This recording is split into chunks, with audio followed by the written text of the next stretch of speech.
তো আপনাকে কি করতে হবে, আপনাকে মেপে কানটাকে কিন্তু দেখতে হবে, 3 ভাগে আপনাকে ভাগ করতে হবে ওই কাটা জায়গাটাকে। যদি আপনার 2 ভাগ যদি বেশি হয়ে যায় কাটার দিক, তো আপনার কুরবানি হবে না।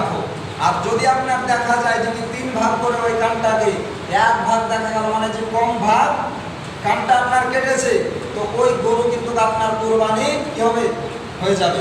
আর 2 ভাগ যদি হয় তাহলে কিন্তু কুরবানি হবে না।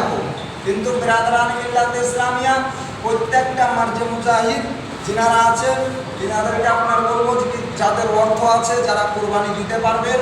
আমি জানি যে কি এই নন্দী গ্রামের মানুষ আপনার সবাই কিন্তু বেশিরভাগই আপনার গরিব, আর তার মধ্যেও কিন্তু আপনার টাকাওয়ালা মানুষ ভরা আছে।